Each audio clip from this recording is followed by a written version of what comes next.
Hello बच्चों, let's read the question. The question says that two positive ions each carrying a charge q are separated by a distance d.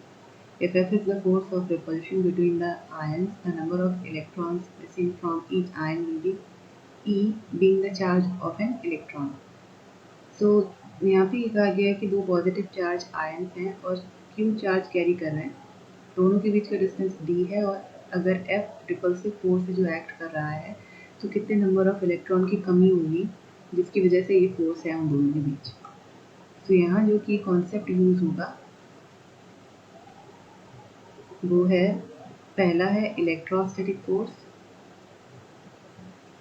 Electrostatic force ये क्या होता है?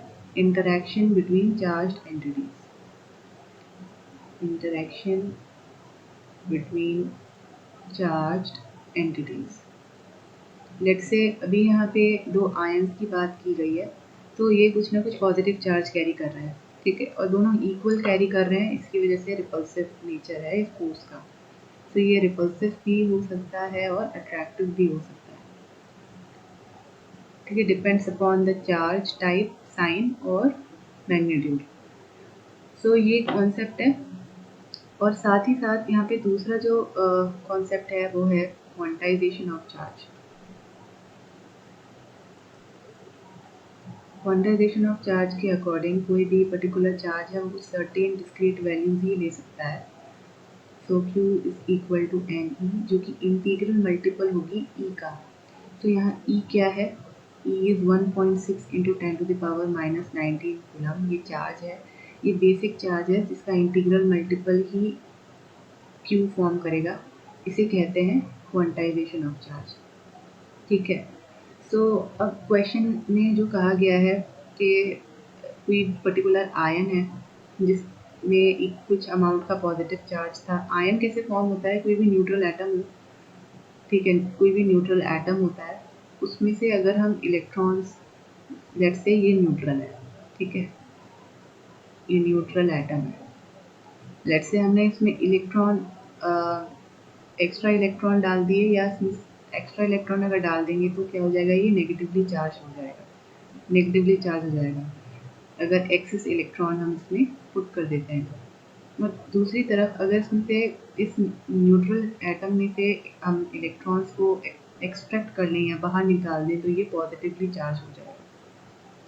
तो question में पूछा गया कि हमने कितने ऐसे इलेक्ट्रॉन्स को बाहर निकाल दिया है जिसकी वजह से F रिपल्सिव फोर्स दो आयंस के बीच में लग रहा है, ठीक है. तो दोनों में से इक्वल अमाउंट के ही इलेक्ट्रॉन्स को निकाला गया होगा. तो यहाँ पे सबसे पहले तो जो फोर्स है, इलेक्ट्रोस्टैटिक फोर्स, ये होता है कि Q1 Q2 over R square, ठीक है. चार्ज के डायरेक्टली प्रोपोर्शनल होता है और inversely proportional to the square of distance between them. ये है इलेक्ट्रोस्टैटिक प्रोपोर्शनैलिटी कांस्टेंट. सो यहाँ पे भी हम इसे अप्लाई करते हैं. F is equal to k q square divided by r square. जो डिस्टेंस है वो d है, d स्क्वायर लिख लेते हैं, ओके. सो यहाँ पे के q square by d square. अब ये जो Q है, क्वांटाइजेशन ऑफ चार्ज की हेल्प से हम इसे एनी के टर्म्स में लिख सकते हैं, राइट. और ये फोर्स दिया गया है क्वेश्चन में F, रिपल्सिव नेचर का. So Fe is equal to k into n e whole square divided by d square. K की वैल्यू होती है 1 divided by 4 pi epsilon naught, ठीक है. सो अगर हम इसे पुट करते हैं तो K is 4 pi epsilon naught n square e square divided by d square. So F into d square into 4 pi epsilon naught divided by e square equal to n square. तो हमें बताना है कि कितने number, n क्या है, यहाँ number है, ठीक है, और E चार्ज है.